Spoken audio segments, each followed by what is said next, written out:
Thank you. I think now we are together there. By the way, I didn't say I'm a theologian. You are? Yes, I am. I didn't know. Yeah. Now, speaking of, thank you. In fact, Pastor T was to come. Eh? Yeah, Pastor T, I'm telling you, I'm having conversations with everyone. That one will be, hey, Will be Pastor good. T, yeah? Will be good. And now here's the thing. Yeah. A lot of my followers Mm. say the earth is flat because the Bible said it. Mm-hmm. What's your theory on it?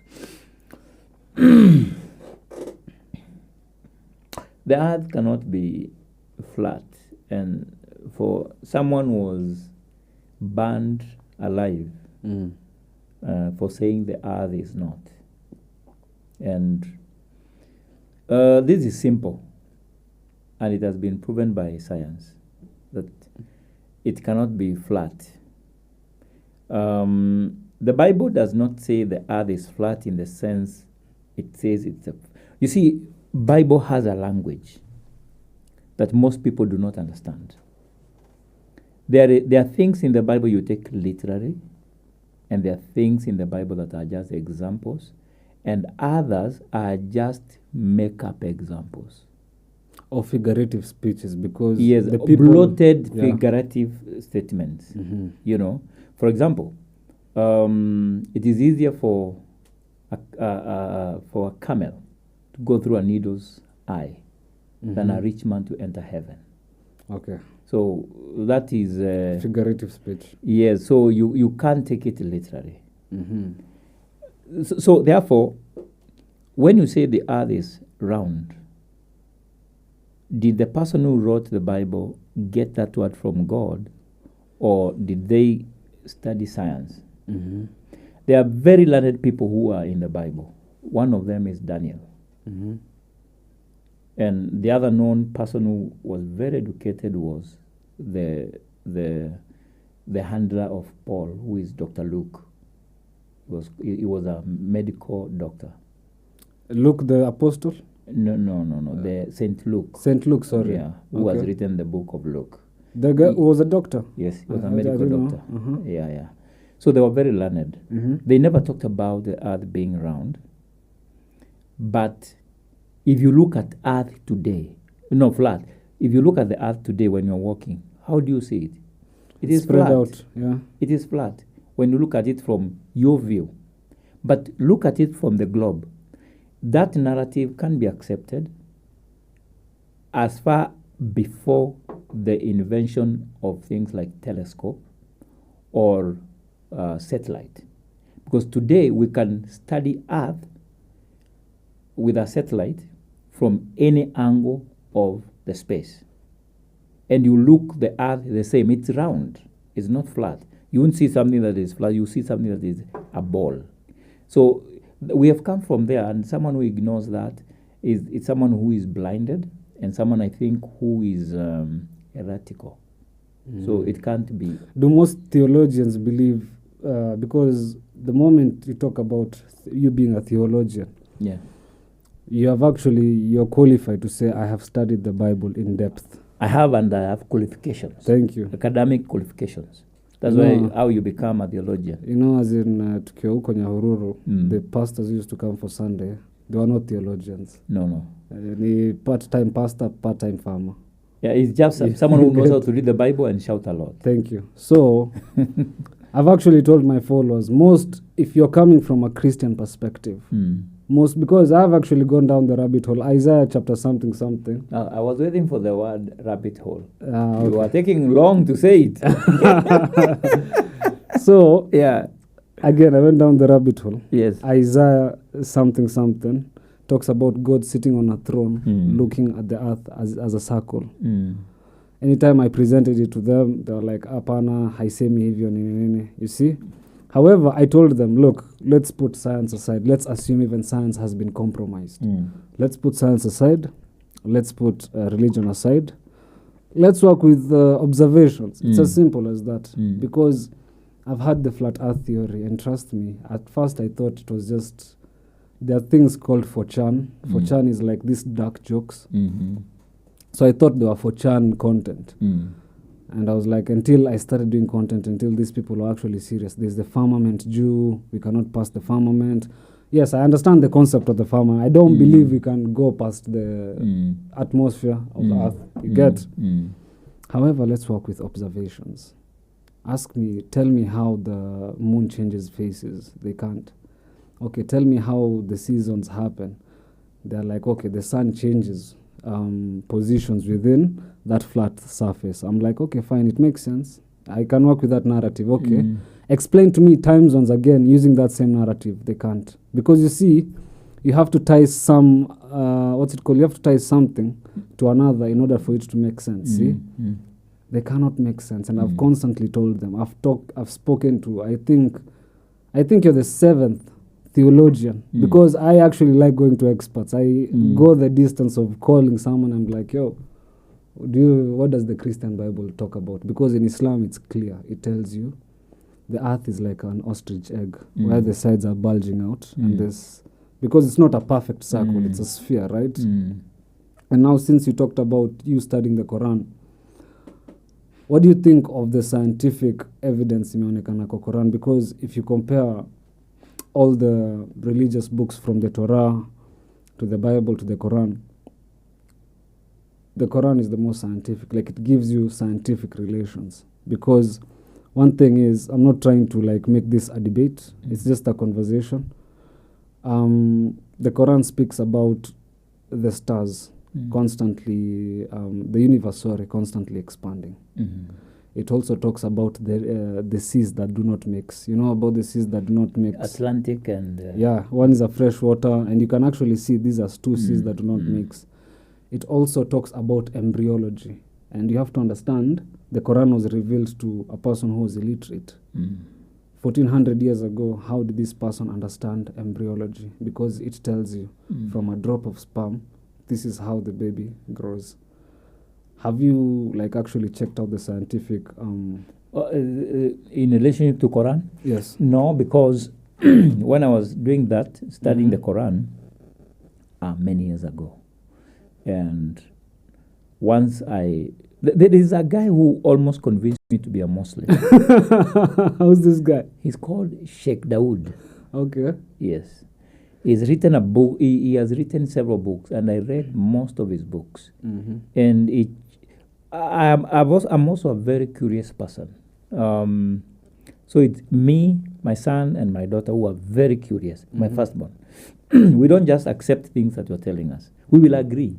Okay. But we will go behind the scenes and search them out. And because we have this need to want to think that you are wrong.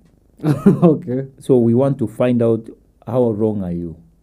So that's how I start. But the guy who was to take me to the mosque took too long to come and take me there. The way they say Godfather. Okay. Kind of. So I was in Kajiado. So the guy took long, and we didn't have phones. Okay. So I'll wait for him to pass by, or I go to see him, and then when I go to see him, he's busy. That's how I did not become a Muslim. And then I had a Muslim girlfriend. Yeah, so that complicated things. I know. So, but they had given me a condition. You want to marry our daughter?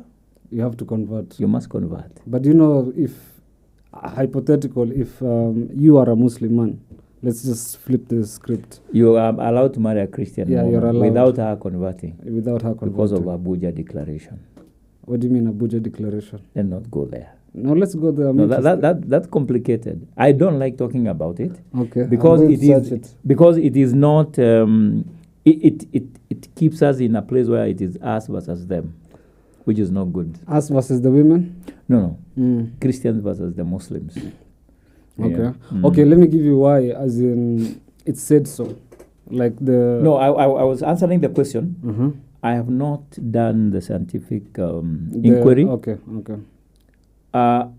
Because there is a course, I was supposed to graduate with a double degree. And to do that, I had 8 more courses to do.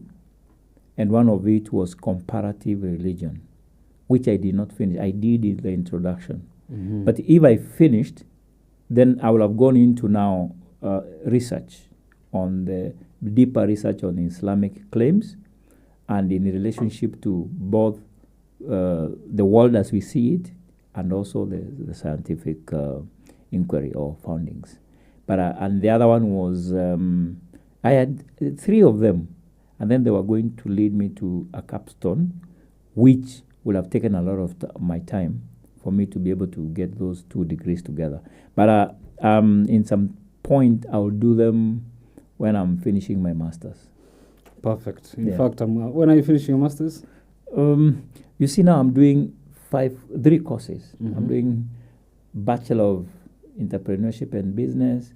I'm studying Chinese. Wow. I'm starting tomorrow. Okay. I've been sponsored to do Chinese That's nice. by my university. And I'm also doing now this theology.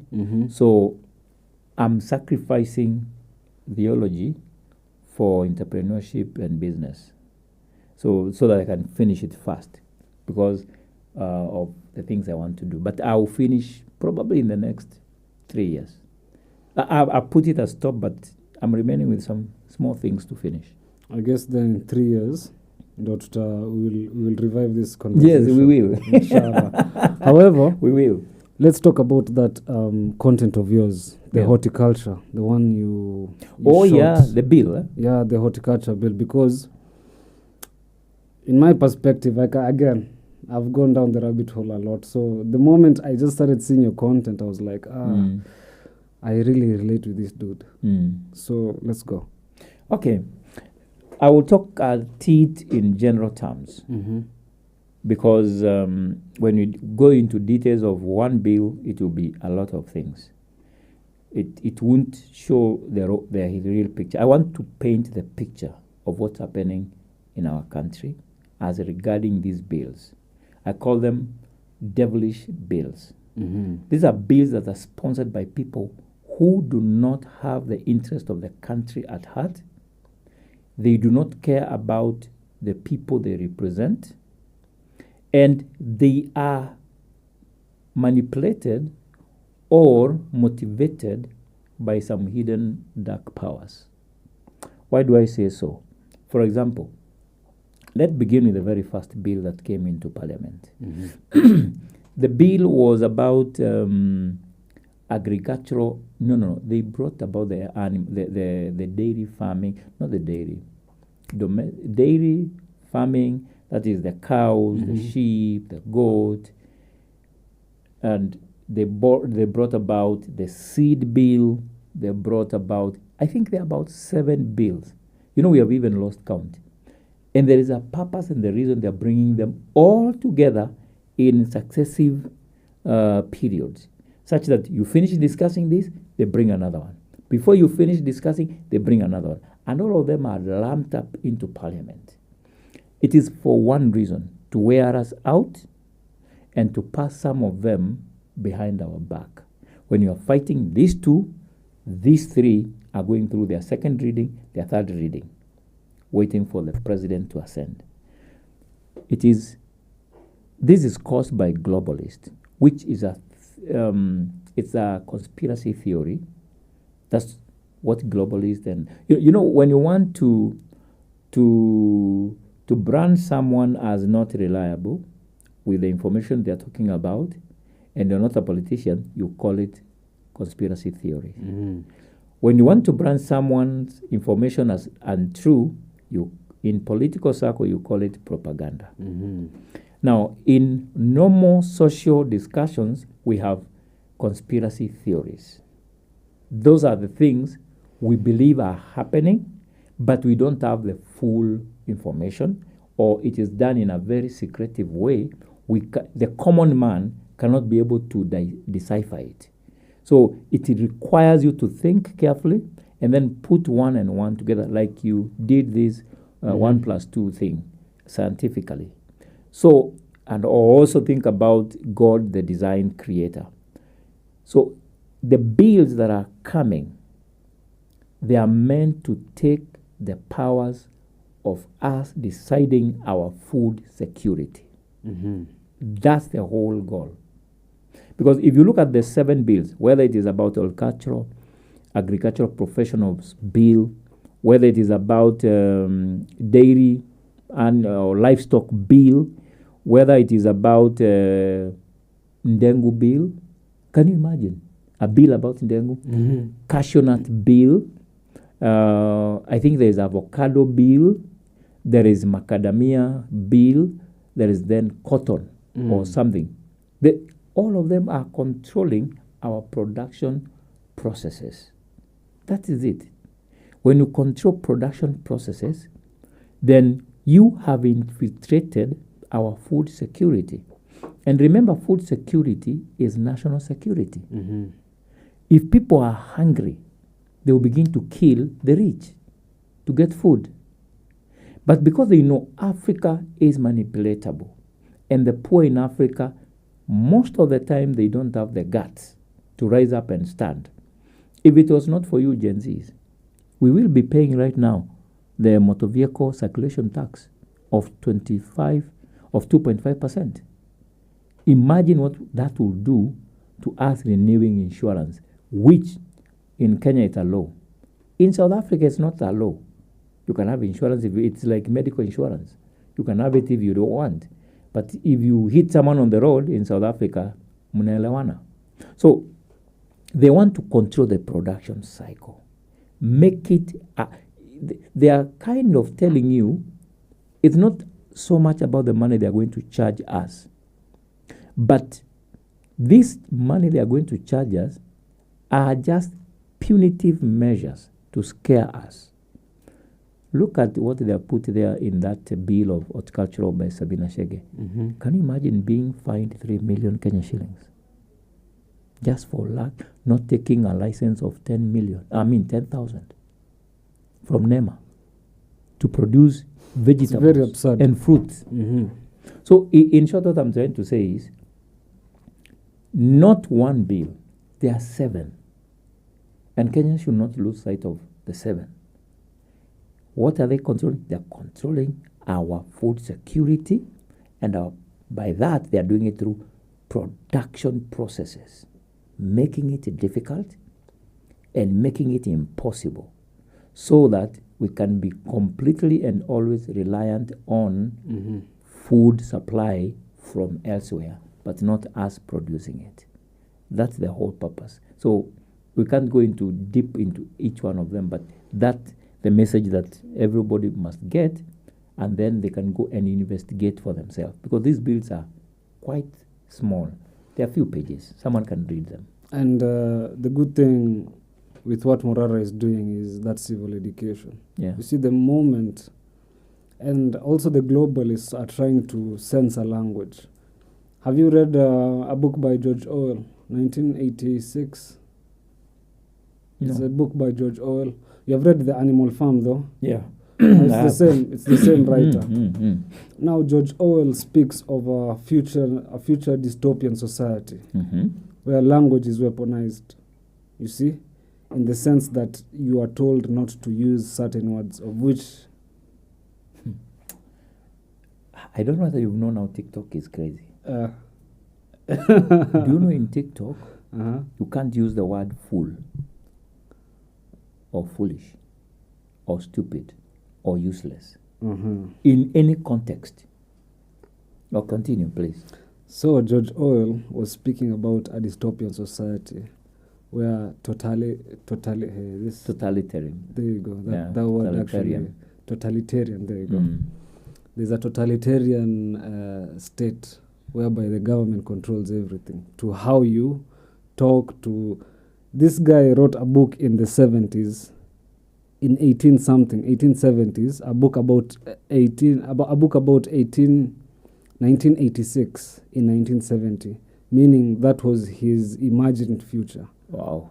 That in 1986 that government zitakuwa ikisikia call zetu, tutakatazwa kutumia certain words.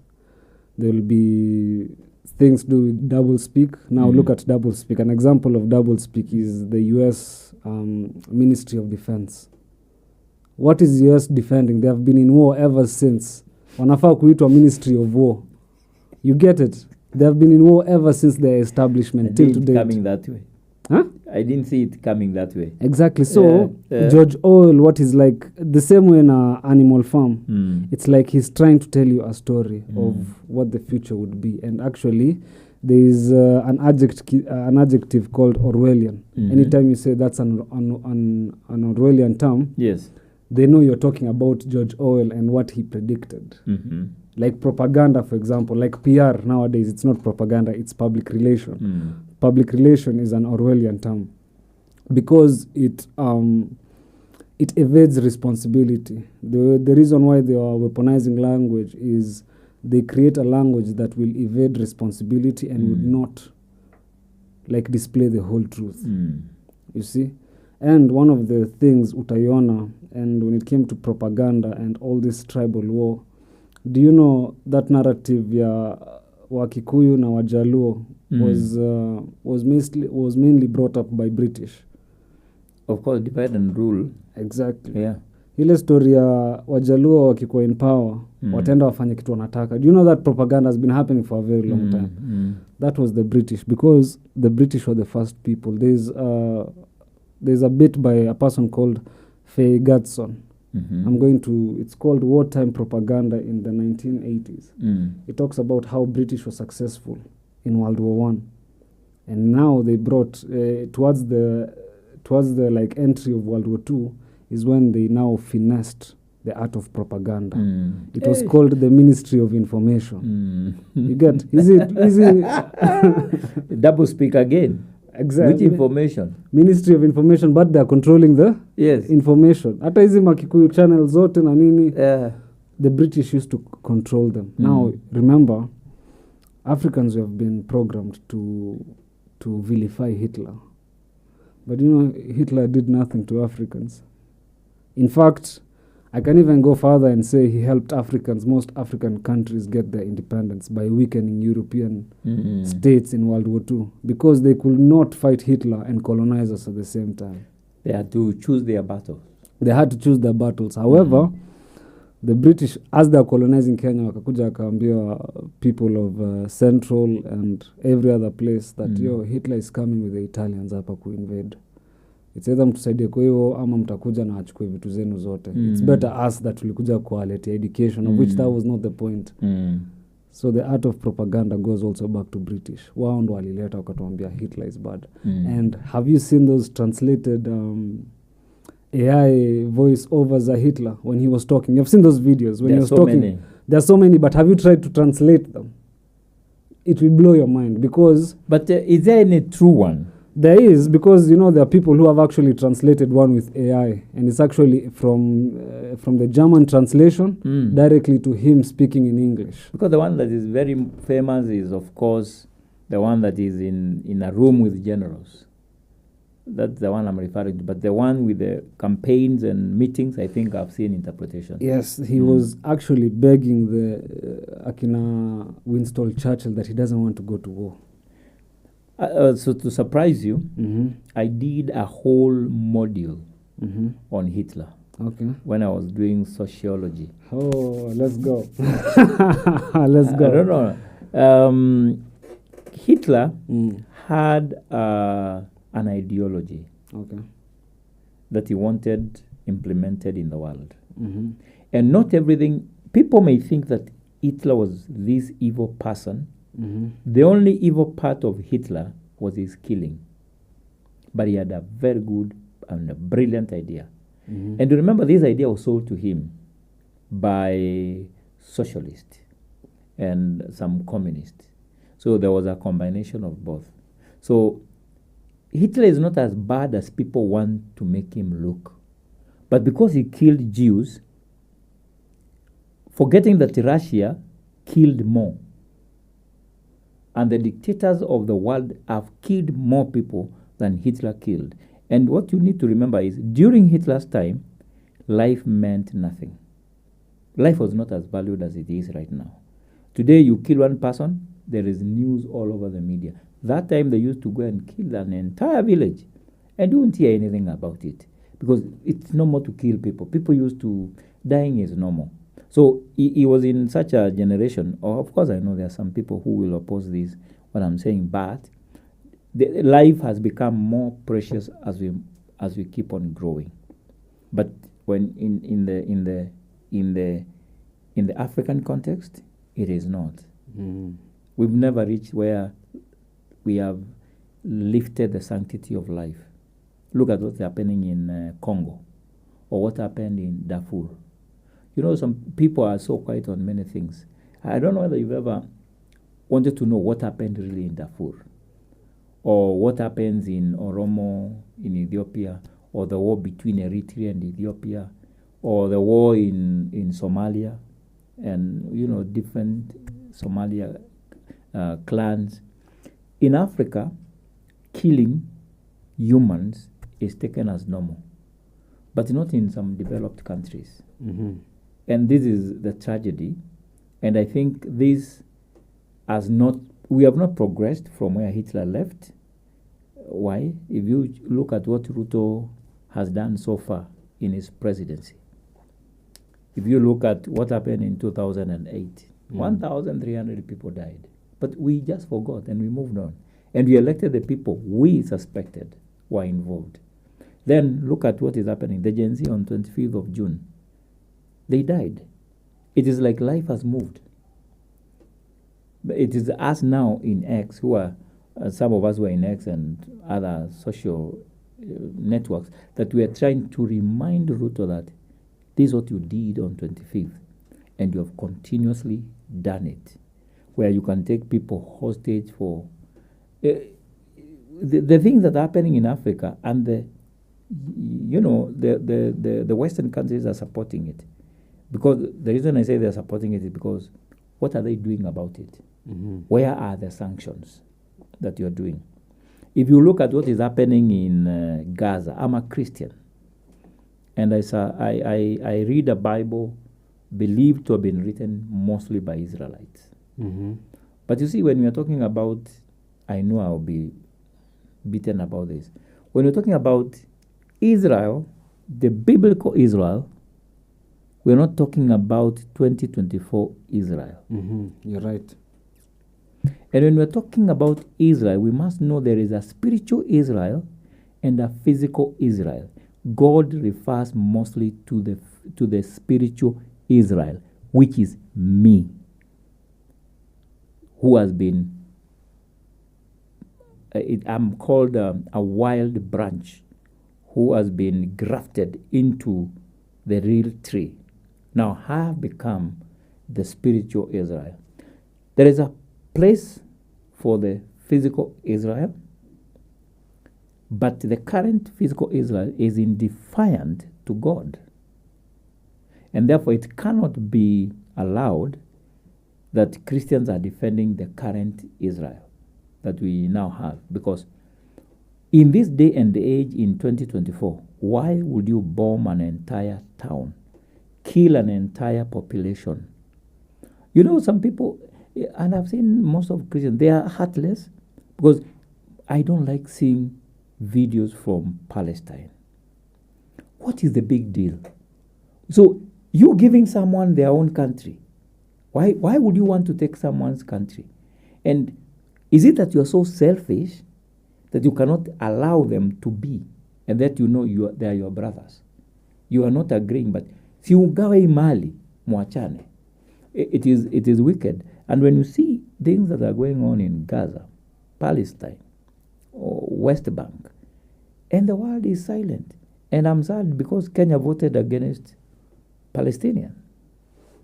I don't believe whether you are a Christian or you are Israel or whoever, you're not supposed to do the atrocities that Israel is being accused of. Basis from Hitler, have we changed? Not much. Does life matter? Yes, when it is America and British. But when it is a Muslim, an Arab, and an African, life is useless. And that's the worst state. Have you heard of the conspiracies that says the Holocaust was a hoax? It didn't happen. Because I have heard. Because the thing is, the funny point is, like they're saying, yes, we have seen those shoes from the Holocaust, but where are the bones?